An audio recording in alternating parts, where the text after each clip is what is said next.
De choisir la chaîne des valeurs pour vous informer, mesdames, messieurs, voici les titres. Le privé national réclame plus de financement à long terme. Le gouvernement décide de mettre la main à la poche. 1000 milliards seront alloués au secteur de la petite et moyenne entreprise pour l'année 2025. Le Premier ministre Ousmane Sonko a présidé la cérémonie de lancement du forum sur la petite et moyenne entreprise, thème de cette année, PME et innovation, levier de souveraineté au Sénégal. Une proposition de loi pour abroger la loi d'amnistie sur les événements qui se sont déroulés au Sénégal entre 2021 et 2024. Le député Thierno Alassane Sall passe à l'acte. L'Assemblée nationale, qui compte d'ailleurs accompagner le gouvernement dans la lutte contre la mauvaise gestion des finances publiques, Aïb Dafé, que vous entendrez dans ce journal.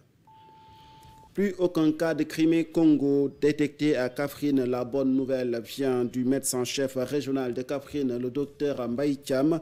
Le secteur de la santé paralysé par une grève générale mardi et mercredi par le SAMES. Le syndicat des médecins déroule ainsi son plan d'action revendicatif comme annoncé par son secrétaire général. Vous l'entendrez dans ce journal. Voilà le sommaire tout de suite.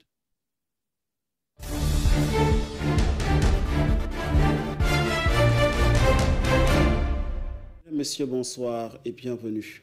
Investir dans la recherche et l'innovation technologique afin de stimuler le développement et promouvoir le Made in Sénégal. Les entreprises privées sont constituées à 90% de petites et moyennes entreprises.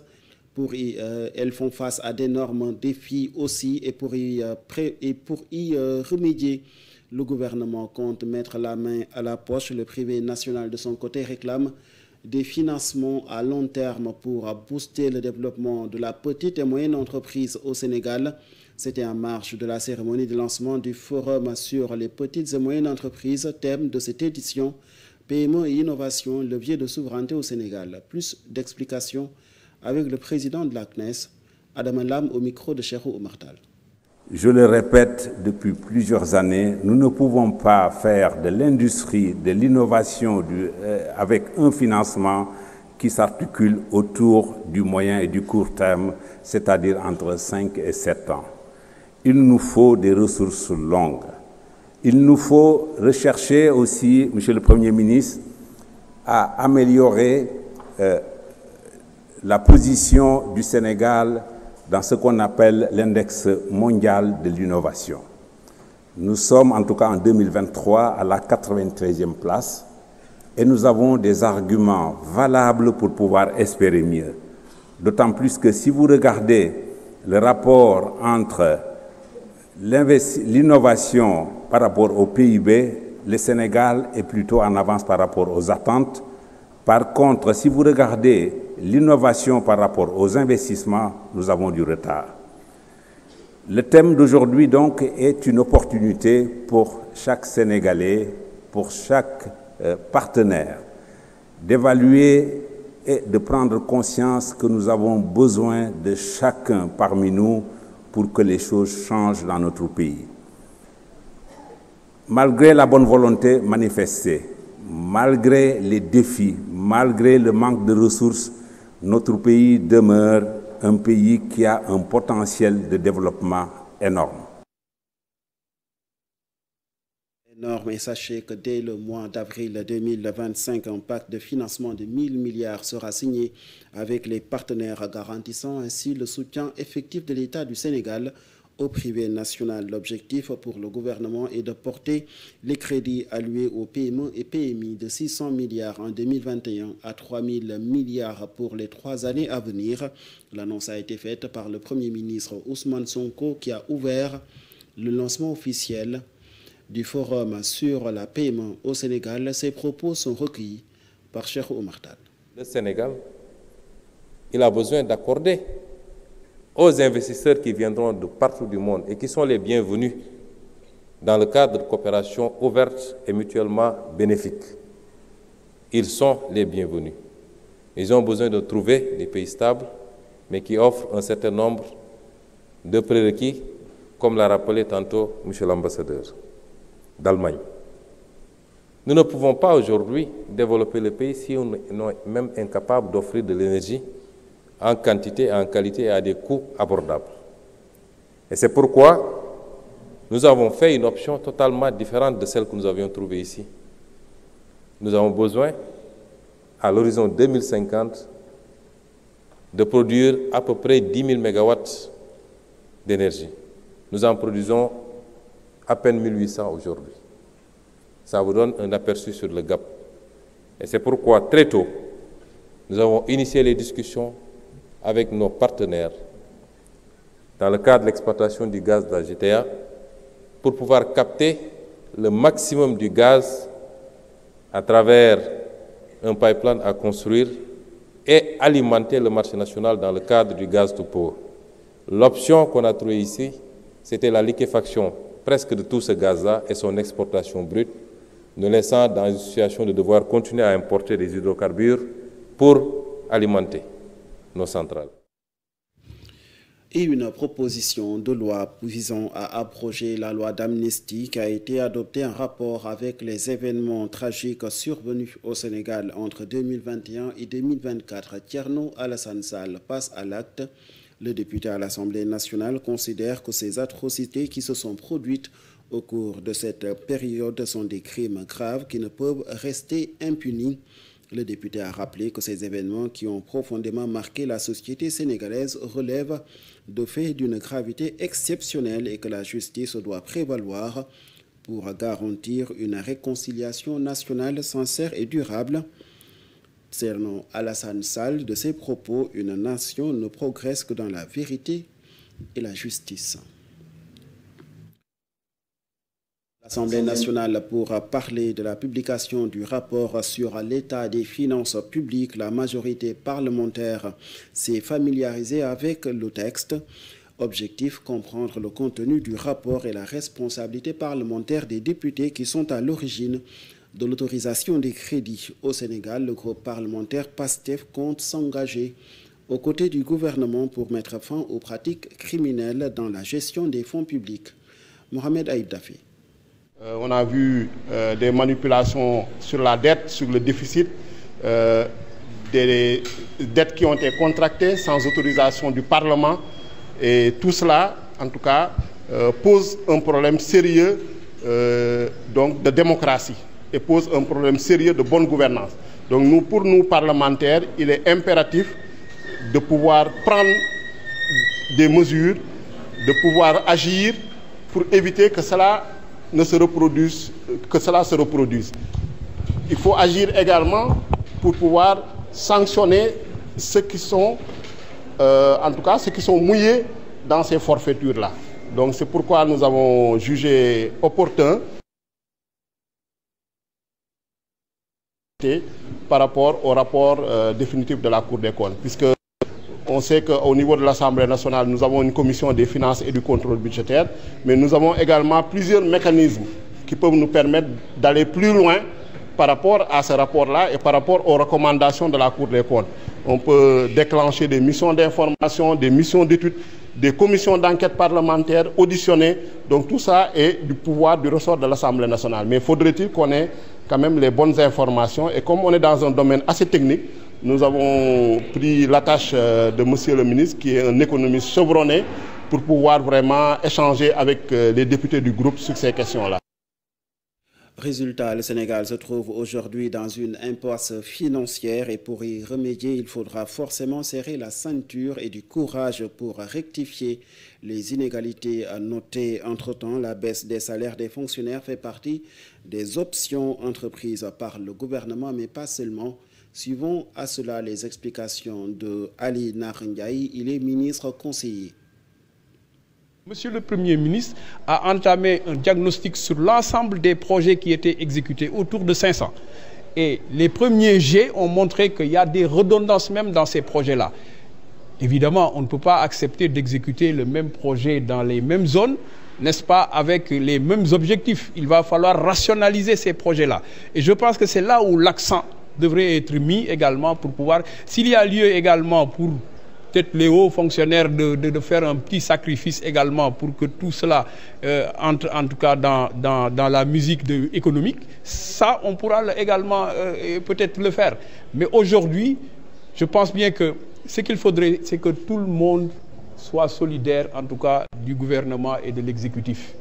Ils ont hérité d'un pays qui est au bord de l'hécatombe, d'un pays en souffrance. Ce qu'il faudrait, c'est réellement accompagner pour qu'on puisse s'en sortir. Puisque ces mesures-là ne peuvent pas durer. C'est juste 1 ou 2 ans maximum ou dans la même période, puisque c'est 3 phases. D'abord, on a constaté des urgences budgétaires à faire sur un temps bien déterminé. Puis, il y a une phase de stabilisation et la relance va suivre après cette phase d'assainissement qui ne durera pas, en tout cas, ne sortira même pas de l'année. C'est juste rationaliser les dépenses de l'État pour nous permettre véritablement d'asseoir une économie solide. Sans cela, on vit ce qu'on a vécu depuis l'indépendance. 64 ans de réformettes ou de réformes non abouties. La région de Kaffrine compte plus de cas de fièvre de Crimée-Congo après la guérison des malades qui ont été enregistrés, a assuré son directeur régional de la santé, le docteur Mbaye Thiam. Selon lui, il n'y a plus de cas de Crimée-Congo dans la région de Kaffrine. Tous les malades sont guéris et sortis de l'hôpital. C'est fini maintenant pour cette maladie, a-t-il déclaré dans un entretien avec l'agence de presse sénégalaise. Le docteur Thiam a salué la forte implication des acteurs de la santé et des autorités administratives en vue de l'éradication de cette maladie dans la région de Kaffrine. 2 cas de fièvre hémorragique de Crimée-Congo dont un décès avait été enregistré dans le district sanitaire de Mbirkilane. Une 50aine de cas contacts identifiés étaient également suivis dans cette région du centre du pays. Dans le secteur sanitaire, toujours, tout est à l'arrêt à l'exception des urgences. Le syndicat autonome des médecins du Sénégal passe à l'acte après avoir décrété mardi et mercredi une grève générale. Le syndicat fustige l'état pitoyable des hôpitaux au Sénégal et la situation sociale des agents de santé. Il a par ailleurs dénoncé par voie de presse l'indifférence des autorités malgré les nombreuses réunions avec la tutelle de son secrétaire général, Mamadou Dembandour, que je vous propose d'écouter. Rencontre que l'État du Sénégal n'a jusqu'à présent rien arrêté avec nous de concret. Aucune proposition concrète sur ces revendications n'a été apportée par l'État du Sénégal. C'est ce qui motive d'ailleurs la démarche d'aujourd'hui. Donc jusqu'à présent, ce que je peux vous dire de manière claire, c'est qu'on n'a pas avancé d'un seul iota. L'État a réaffirmé à travers les différentes rencontres le bien fondé des revendications que nous posons sur la table, mais aucune solution, aucune proposition concrète n'a été apportée. Alors, le jeudi dernier, M. le ministre de la Santé et de l'Action sociale, le Dr Ibrahima Sy, a bien voulu nous convier à une rencontre autour des questions soulevées par le SAMES, mais principalement autour des questions qui intéressent son département ministériel. Pour rappel, une telle rencontre avait eu lieu avec son prédécesseur. On a fait une semaine de travail au ministère de la Santé et cette semaine avait permis de produire un certain nombre de documents et on a eu à partager avec ces équipes, notamment la direction des ressources humaines, la documentation qui a découlé de ces différentes rencontres précédentes. À la rencontre du jeudi, l'autorité a réaffirmé en tout cas le bien fondé des questions que nous avons soulevées, mais pour faire bref, rien n'a filtré de concret par rapport à cette rencontre. C'est ce qui explique que demain après demain, le mot d'ordre de grève est maintenu. Du Sénégal qui campent toujours sur leur position vis-à-vis à la plateforme revendicative en cours. Le syndicat a réclamé la satisfaction de tous les points de doléance d'une importance capitale pour une offre de soins de qualité aux populations. Le SAMES qui a par ailleurs énuméré entre autres doléances la dette due par l'État du Sénégal aux établissements publics de santé, la situation des internés des hôpitaux ainsi que le paiement des indemnités. Son secrétaire général que nous écoutons encore. L'accessibilité financière des structures de santé pose problème. Les gens se présentent dans nos structures avec un retard qui est très préjudiciable. Et dans les déterminants de ce retard, nous avons retrouvé l'accessibilité financière comme un déterminant clé. Ça veut dire que les soins coûtent cher. Il faudrait que l'État puisse accélérer le processus qui permettrait à tout un chacun de plus se soigner avec un système de couverture sanitaire qui allégerait la charge des ménages les charges de santé au niveau des ménages. L'autre pan de cette couverture sanitaire, mais c'est le remboursement de la dette de l'État qui est dette due aux structures sanitaires. Parce que les mesures de gratuité s'accompagnent avec un lourd tribut qui est payé par les structures de santé quand on sait que les soins sont donnés gratuitement et que derrière l'État doit rembourser. L'État peut rester des années sans rembourser, ce qui plombe le fonctionnement de ces structures de santé. Un autre point assez important sur lequel nous avons jugé utile, c'est la gestion démocratique, en tout cas, du personnel. Et cette gestion-là, nous avons estimé que dans le cadre de l'appel à candidature qui a été annoncé par les autorités de ce pays, que le secteur de la santé est un excellent secteur qui pourrait être précurseur dans cet appel à candidature, quand on sait que la santé est une question assez sérieuse sur la base duquel on pourrait envisager de ne retenir que les meilleurs profils du Sénégal pour les confier les responsabilités. De salaire, À Saint-Louis, après plusieurs mois restés sans salaire, les travailleurs du fonds d'entretien routier autonome réclament leur argent. En sit-in, plusieurs agents ont dénoncé les lenteurs autour de leurs revendications qui durent maintenant presque une année. Ces travailleurs vivent maintenant des situations difficiles. Certains ont dû libérer leur logement faute d'arriérés de location. C'est ce qu'a déclaré un porte-parole qui interpelle le chef de l'État. Suivons ses propos. Les 6 mois qu'on a travaillé, on n'a pas reçu de salaire. Il y a certains d'entre nous, ils ont eu un salaire de 2 mois, d'autres 3 mois, et les autres, ils n'ont rien reçu. Il y a des filles comme des garçons. La majorité d'entre nous, c'est des femmes. Donc, ils ont laissé leurs maris, leurs enfants, ils ont laissé tout à la maison pour venir travailler. À cause de quoi? Pour la propriété de la route. Ils sont là de midi à 14 h dans les routes. Même pendant le mois de Ramadan, les femmes, elles ne dorment pas. Elles restent sur la route de 0 h jusqu'à 2 h du matin, 3 h du matin. Pour faire quoi? Pour la propriété de la route. Certains d'entre nous, des femmes comme des garçons, n'ont pas eu l'occasion de payer leur loyer. D'autres de payer la mensualité de leurs enfants. Donc cela est dû à... Donc d'autres sont tombés malades. D'autres sont tombés malades à cause de la poussière. D'autres sont heurtés par des voitures. Il y en a plein de choses qu'on ne peut pas dire. Donc tout ce que nous voulons, c'est qu'on nous paye notre argent. Ce qu'il nous doit, il nous le paye. Depuis 6 mois, on n'a rien reçu. Et c'est sur ces notes de bouillonnement du climat social que nous nous quittons dans ce journal de 20 h. Merci de l'avoir suivi et très bonne suite de programmes sur nos antennes.